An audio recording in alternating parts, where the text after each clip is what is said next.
बिस्मिल्लाहिर्रहमानिर्रहीम। अस्सलाम वालेकुम स्टूडेंट्स। अज का साडा सबक है डॉक्टर इनामुल हक जावेद होरां दा लिखिया होया मजमून पंजाबी नसर दियां वंडां।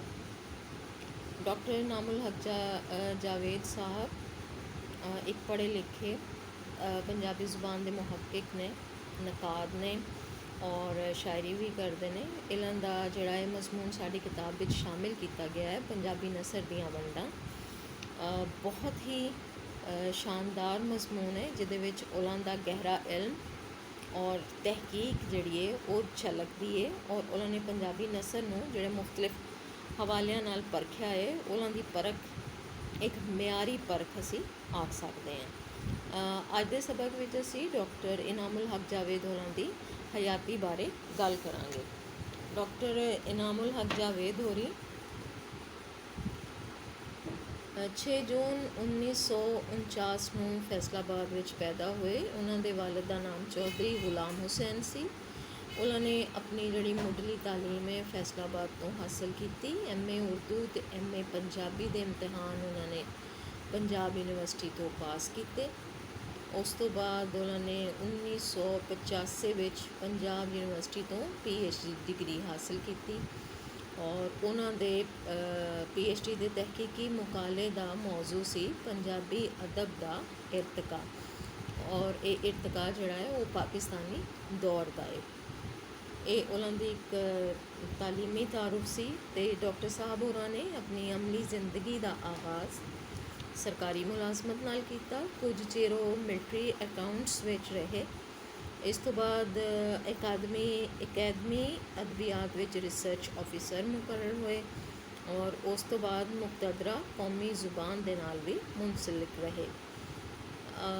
मुक्तदरा कौमी ज़ुबान विच दारुल तसनीफ दे इंचार्ज होने दे नाल नाल इदारे दे माहनामा रिसाले दे मुदीर भी सन। उन्होंने अगर असी लिखतां बारे गल करिए तो असी वेखते हाँ कि डॉक्टर साहब होरां ने बहुत सारा काम किया। खास तौर पर तर्जमे के हवाले नाल अगर असी वेखिए तो डॉक्टर साहब होरां दे कोल सानूं खासा काम विखाई दिंदा है। तहकीक ते तनकीद के हवाले नाल डॉक्टर होरां दी पहली किताब जिहड़ी सी जो कि कहानी दियां 6 कहानियां सन। ये उन्हां दी ये उन्होंने तहकीक ते तनकीद के हवाले नाल लिखी गई पहली किताब सी जिहड़ी 1979 विच छपी। इस तो बाद 1980 विच उन्हां दे तनकीदी मजमून की किताब परखां शाया हुई 1980 विच। इस तो बाद 1986 विच पंजाबी ड्रामा दे नां दी उर्दू किताब नूं अदारा सकाफत पाकिस्तान ने शाया किया। 1987 विच उन्हां दी किताब पंजाबी से उर्दू तराजुम दे नाल नाल पंजाबी नूं उर्दू विच तर्जमा होने वालियां किताबां ते छपी सी। बड़ी अच्छी किताब उन्हां दी 1987 विच छपी सी, तर्जमे के हवाले नाल एक अच्छी किताब है। फिर 1990 विच उन्हां अपना PhD का मुकाला जिहड़ा कि उन्होंने पंजाबी अदब का इरतका पाकिस्तानी दौर के हवाले नाल कीता सी, उसनूं उन्होंने नवे सिरे तो सोधना मतलब दोबारा उस चीज़ां ऐड कीतियां, लिखिया दोबारा और उहदे विच वाधा करन तो बाद उन्होंने दोबारा छुपवा दिता। इस तो बाद 1993 विच उन्हां दी अंग्रेज़ी किताब पाकिस्तान इन पंजाबी लिटरेचर छपी। इस तो इलावा उन्होंने खुशहाल खान खटक दी एक ब्याज का पंजाबी तर्जमा भी किया।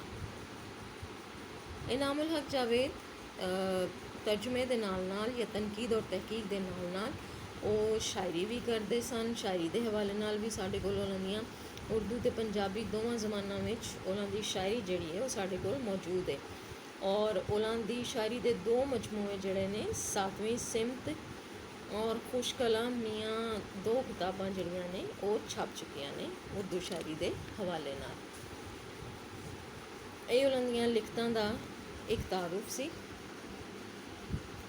और इस तो बाद असी उन्हां दा अगर असी डॉक्टर इनामुल हक जावेद होरां दा ਫਨੀ ਫਿਕਰੀ ਵੇਰਵਾ ਕਰੀਏ ਉਹਨਾਂ ਦੀਆਂ ਲਿਖਤਾਂ ਦਾ, ਅਤੇ ਅਸੀਂ ਵੇਖਦੇ ਹਾਂ ਕਿ ਉਹ ਇੱਕ ਨਾਮਵਰ ਨਕਾਦ ਸਨ, ਇੱਕ ਮਿਹਨਤੀ ਮੁਹੱਕਿਕ ਹੋਣ ਦੇ ਨਾਲ ਨਾਲ ਇੱਕ ਚੰਗੇ ਸ਼ਾਇਰ ਵੀ ਸਨ। ਉਹ ਸੰਜੀਦਾ ਅਤੇ ਕਦਰੇ ਮਜ਼ਾਹੀਆ ਅੰਦਾਜ਼ ਵਿੱਚ ਵੀ ਲਿਖਦੇ ਸਨ। ਉਹਨਾਂ ਦੀਆਂ ਲਿਖਤ ਦੀਆਂ ਕੁਝ ਖੂਬੀਆਂ ਜਿਹੜੀਆਂ ਨੇ ਅਸੀਂ ਉਹਨਾਂ ਬਾਰੇ ਗੱਲ ਕਰਾਂਗੇ। ਪਾਕਿਸਤਾਨੀਅਤ ਜਿਹੜਾ ਹੈ, ਪਾਕਿਸਤਾਨ ਦੇ ਨਾਲ ਮੁਹੱਬਤ, ਇਹ ਤਕਰੀਬਨ ਸਾਡੇ ਹਰ ਲਿਖਾਰੀ ਦੇ ਖੂਨ ਵਿੱਚ ਸ਼ਾਮਿਲ ਹੈ ਕਿ ਆਪਣੀਆਂ ਲਿਖਤਾਂ ਵਿੱਚ ਉਹ ਆਪਣੇ ਵਤਨ ਅਜ਼ੀਜ਼ ਦੇ ਨਾਲ ਆਪਣੀ ਬੇਪਨਾਹ ਮੁਹੱਬਤ ਦਾ ਤਜ਼ਕਰਾ ਜ਼ਰੂਰ ਕਰਦੇ ਨੇ, ਅਤੇ ਡਾਕਟਰ ਸਾਹਿਬ ਹੋਰਾਂ ਨੇ ਵੀ ਆਪਣੀਆਂ ਲਿਖਤਾਂ ਵਿੱਚ ਪਾਕਿਸਤਾਨ ਨਾਲ ਮੁਹੱਬਤ ਦਾ ਇਜ਼ਹਾਰ ਜਾ ਬਜਾ ਕੀਤਾ ਹੈ। ਉਹਨਾਂ ਦੀ ਤਹਿਕੀਕ ਅਤੇ ਤਨਕੀਦ ਵਿੱਚੋਂ ਪਾਕਿਸਤਾਨ ਦੀ ਮੁਹੱਬਤ ਝਲਕਦੀ ਹੈ। ਆਪਣੀ ਕਿਤਾਬ ਜਿਹੜੀ ਉਹਨਾਂ ਨੇ ਲਿਖੀ ਹੈ ਪੰਜਾਬੀ ਲਿਟਰੇਚਰ ਦੇ ਹਵਾਲੇ ਨਾਲ ਇੰਗਲਿਸ਼ ਵਿੱਚ, ਪਾਕਿਸਤਾਨ ਇਨ ਪੰਜਾਬੀ ਲਿਟਰੇਚਰ, ਇਸ ਵਿੱਚ ਉਹਨਾਂ ਨੇ ਕਿਆਮ ਪਾਕਿਸਤਾਨ ਅਤੇ ਇਸਤਹਿਕਾਮ ਪਾਕਿਸਤਾਨ ਦੇ ਸਿਲਸਿਲੇ ਵਿੱਚ ਪੰਜਾਬੀ ਜ਼ੁਬਾਨ ਦੇ ਕਿਰਦਾਰ ਨੂੰ ਉਭਾਰਿਆ ਹੈ। ਇਸੇ ਤਰ੍ਹਾਂ ਉਹਨਾਂ ਦੀ ਪੰਜਾਬੀ ਦੂਸਰੀ ਕਿਤਾਬ ਜਿਹੜੀ ਹੈ ਪੰਜਾਬੀ ਅਦਬ ਦਾ ਇਰਤਕਾ ਵਿੱਚ ਵੀ ਇੱਕ ਬਾਬ ਉਹਨਾਂ ਨੇ ਪਾਕਿਸਤਾਨੀਅਤ ਦੇ ਨਾਮ ਦੇ ਨਾਲ ਸ਼ਾਮਿਲ ਕੀਤਾ ਹੈ, ਜਿਹਦੇ ਵਿੱਚ ਪਾਕਿਸਤਾਨ ਦੇ ਹਵਾਲੇ ਨਾਲ ਲਿਖੀ ਜਾਣ ਵਾਲੀ ਸ਼ਾਇਰੀ ਅਤੇ ਨਸਰ ਦਾ ਵੇਰਵਾ ਕੀਤਾ ਗਿਆ। ਇਹਨਾਂ ਦੀ ਇੱਕ ਹੋਰ ਵੱਡੀ ਖੂਬੀ ਇਹਨਾਂ ਦਾ ਹੀ ਤਰਜਮਾਨ ਨਿਗਾਰੀ ਹੈ, ਔਰ ਜਿਸ ਤਰ੍ਹਾਂ ਕਿ ਅਸੀਂ ਜਾਣਦੇ ਹਾਂ ਕਿ ਤਰਜਮਾਨ ਨਿਗਾਰੀ ਉਹੀ ਸ਼ਖਸ ਕਰ ਸਕਦਾ ਹੈ ਜਿਹਦਾ ਜ਼ੁਬਾਨ ਔਰ ਬਿਆਨ ਉੱਤੇ ਮੁਕੰਮਲ ਜਿਸ ਨੂੰ ਅਬੂਰ ਹੋਏ। ਔਰ ਡਾਕਟਰ ਇਨਾਮੁਲ ਹਕ ਜਾਵੇਦ ਇੱਕ ਚੰਗੇ ਮੁਹੱਕਿਕ ਅਤੇ ਨਕਾਦ ਹੋਣ ਦੇ ਨਾਲ ਨਾਲ ਇੱਕ ਉੱਚੇ ਪਾਏ ਦੇ ਤਰਜਮਾਨ ਨਿਗਾਰ ਵੀ ਨੇ। ਉਹਨਾਂ ਨੂੰ ਉਰਦੂ ਅਤੇ ਪੰਜਾਬੀ ਦੋਵਾਂ ਜ਼ੁਬਾਨਾਂ 'ਤੇ ਅਬੂਰ ਹਾਸਿਲ ਹੈ। ਇਸੇ ਅਬੂਰ ਪਾਰੋਂ ਹੀ ਉਹਨਾਂ ਪੰਜਾਬੀ ਤਹਿਰੀਰਾਂ ਦਾ ਉਰਦੂ ਤਰਜਮਾ ਕੀਤਾ ਹੈ। ਫਿਰ ਇਹਦੇ ਨਾਲ ਨਾਲ ਉਹਨਾਂ ਖੁਸ਼ਹਾਲ ਖਾਨ ਖੱਟਕ ਦੀ ਬਿਆਜ਼ ਜਿਹੜੀ ਹੈ ਉਸ ਦਾ ਪੰਜਾਬੀ ਤਰਜਮਾ ਵੀ ਕੀਤਾ ਹੈ, ਜਿਹੜਾ ਕਿ ਇੱਕ ਮੁਸ਼ਕਿਲ ਕੰਮ ਹੈ। ਤਰਜਮਾ ਨਿਗਾਰੀ ਦੇ ਹਵਾਲੇ ਨਾਲ ਉਹਨਾਂ ਦਾ ਇੱਕ ਹੋਰ ਮਾਰਕੇ ਦਾ ਕੰਮ ਪੰਜਾਬੀ ਤੋਂ ਉਰਦੂ ਵਿੱਚ ਤਰਜਮਾ ਹੋਣ ਵਾਲੀਆਂ ਕਿਤਾਬਾਂ ਅਤੇ ਤਹਿਰੀਰਾਂ ਦੀ ਬਿਬਲੋਗ੍ਰਾਫੀ ਮੁਰਤਬ ਕਰਨਾ ਹੈ। ਇਹ ਵੀ ਇੱਕ ਪੰਜਾਬੀ ਅਦਬ ਲਈ ਇਹਨਾਂ ਦਾ ਇੱਕ ਬਹੁਤ ਬੜਾ ਕੰਮ ਹੈ, ਔਰ ਇਹ ਕੰਮ ਹਮੇਸ਼ਾ ਇਹਨਾਂ ਦਾ ਯਾਦ ਰੱਖਿਆ ਜਾਏਗਾ। ਇਸ ਤੋਂ ਵੱਖ ਅਸੀਂ ਅਗਰ ਉਹਨਾਂ ਦੀ ਸ਼ਾਇਰੀ ਬਾਰੇ ਗੱਲ ਕਰੀਏ ਅਤੇ ਡਾਕਟਰ ਇਨਾਮੁਲ ਹਕ ਜਾਵੇਦ ਹੋਰੀ ਇੱਕ ਮੁਹੱਕਿਕ ਅਤੇ ਨਕਾਦ ਹੋਣ ਦੇ ਨਾਲ ਨਾਲ ਇੱਕ ਖੂਬਸੂਰਤ ਸ਼ਾਇਰ ਵੀ ਨੇ। ਸੰਜੀਦਾ ਸ਼ਾਇਰੀ ਤੋਂ ਅੱਡ ਉਹਨਾਂ ਦਾ ਇੱਕ ਅਹਿਮ ਹਵਾਲਾ ਮਜ਼ਾਹੀਆ ਸ਼ਾਇਰੀ ਵੀ ਹੈ। ਉਹਨਾਂ ਦੀ ਮਜ਼ਾਹੀਆ ਅਤੇ ਤੰਜ਼ੀਆ ਸ਼ਾਇਰੀ ਜਿੱਥੇ ਲੋਕਾਂ ਨੂੰ ਹੱਸਣ 'ਤੇ ਮਜਬੂਰ ਕਰਦੀ ਹੈ, ਉਹ ਲੋਕਾਂ ਨੂੰ ਖੁਸ਼ ਵੀ ਕਰਦੀ ਹੈ। ਔਰ ਤੰਜ਼ ਹਮੇਸ਼ਾ ਇਨਸਾਨ ਨੂੰ ਕੁਝ ਸੋਚਣ 'ਤੇ ਮਜਬੂਰ ਵੀ ਕਰਦਾ ਹੈ। ਔਰ ਇਹ ਲਿਖਾਰੀ ਦੀ ਹਿੰਮਤ ਦੀ ਗੱਲ ਹੈ ਕਿ ਉਹ ਆਪਣੀ ਸ਼ੇਰਾਂ ਰਾਹੀਂ ਮਾਸ਼ਰੇ ਦੇ ਉਹਨਾਂ ਮਸਲਿਆਂ ਉੱਤੇ ਤੰਜ਼ੀਆ ਔਰ ਮਜ਼ਾਹੀਆ ਅੰਦਾਜ਼ ਨਾਲ ਇਨਸਾਨ ਦੀਆਂ ਅੱਖਾਂ ਖੋਲ੍ਹ ਕੇ ਰੱਖ ਦਿੰਦਾ ਹੈ ਕਿ ਜਿਹੜਾ ਇਨਸਾਨ ਨੂੰ ਦੱਸਦਾ ਹੈ ਕਿ ਮਾਸ਼ਰੇ ਦੇ ਵਿੱਚ ਕਿੱਥੇ ਕਿੱਥੇ ਕਮੀ ਔਰ ਪੇਸ਼ੀ ਔਰ ਕਿੱਥੇ ਕਿੱਥੇ ਉਸ ਨੂੰ ਕਿਸ ਤਰ੍ਹਾਂ ਹੱਲ ਕੀਤਾ ਜਾ ਸਕਦਾ ਹੈ। ਇਹ ਉਹੀ ਸ਼ਾਇਰ ਕਰ ਸਕਦਾ ਹੈ ਜਿਸ ਨੂੰ ਜ਼ੁਬਾਨ ਔਰ ਬਿਆਨ ਦੇ ਉੱਪਰ ਅਬੂਰ ਹਾਸਿਲ ਹੋਵੇ, ਔਰ ਡਾਕਟਰ ਇਨਾਮੁਲ ਹਕ ਜਾਵੇਦ ਜਿਹੜੇ ਨੇ ਉਹ ਇਸ ਫਨ ਵਿੱਚ ਕਾਫੀ ਮਾਹਿਰ ਨੇ।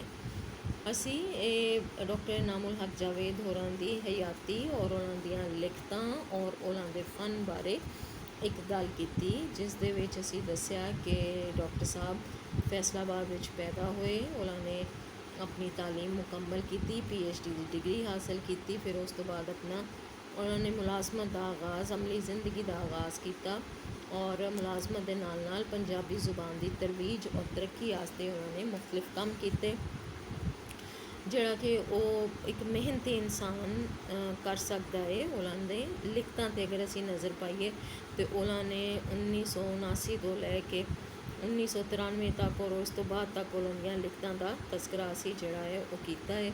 ਔਰ ਇਸ ਤੋਂ ਵੱਖ ਜਿਹੜੀ ਉਹਨਾਂ ਨੇ ਸ਼ਾਇਰੀ ਕੀਤੀ ਹੈ ਅਦਬ ਦੇ ਵਿੱਚ, ਉਹਦਾ ਵੀ ਇੱਕ ਖਾਸ ਥਾਂ ਹੈ। ਉਹਨਾਂ ਨੇ ਆਪਣੀ ਸ਼ਾਇਰੀ ਵਿੱਚ ਮਾਸ਼ਰੇ ਦੇ ਉੱਪਰ ਜਿਹੜੀ ਬੜੀ ਇੱਕ ਤੰਜ਼ੀਆ ਜਿਹੀ ਗੱਲ ਕੀਤੀ ਹੈ ਉਹ ਇਹਨਾਂ ਨੂੰ ਸਜਦੀ ਹੈ, ਔਰ ਇਹਨਾਂ ਦੇ ਫਨ ਔਰ ਅਦਬ ਦੇ ਉੱਪਰ ਇਹਨਾਂ ਦੇ ਅਬੂਰ ਨੂੰ, ਇਹਨਾਂ ਦੀ ਦਸਤਰਸ ਨੂੰ ਔਰ ਮਾਸ਼ਰੇ ਦੇ ਉੱਪਰ ਜਿਹੜੀ ਇੱਕ ਨਕਾਦ ਦੀ ਨਜ਼ਰ ਹੁੰਦੀ ਹੈ ਉਸ ਨਜ਼ਰ ਨੂੰ ਇਹਨਾਂ ਦੀ ਸ਼ਾਇਰੀ ਪੇਸ਼ ਕਰਦੀ ਹੈ। ਔਰ ਪੰਜਾਬੀ ਜ਼ੁਬਾਨ ਦੇ ਹਵਾਲੇ ਨਾਲ ਅਗਰ ਅਸੀਂ ਇਹਨਾਂ ਦਾ ਜ਼ਿਕਰ ਕਰੀਏ ਤਾਂ ਫਿਰ ਇੱਕ ਮੁਹੱਕਿਕ ਔਰ ਇੱਕ ਤਰਜਮਾ ਨਿਗਾਰ ਦੇ ਹਵਾਲੇ ਨਾਲ ਇਹਨਾਂ ਦੀ ਸ਼ਖਸੀਅਤ ਉੱਭਰ ਕੇ ਸਾਹਮਣੇ ਆਉਂਦੀ ਹੈ ਕਿ ਕਿਸ ਤਰ੍ਹਾਂ ਉਹਨਾਂ ਨੇ ਇੱਕ ਤਰਜਮਾ ਨਿਗਾਰ ਦੇ ਹਵਾਲੇ ਨਾਲ ਪੰਜਾਬੀ ਜ਼ੁਬਾਨ ਦੀ ਖਿਦਮਤ ਕੀਤੀ ਹੈ ਔਰ ਇਹ ਖਿਦਮਤ ਉਹਨਾਂ ਦੀ ਹਮੇਸ਼ਾ ਯਾਦ ਰੱਖੀ ਜਾਏਗੀ।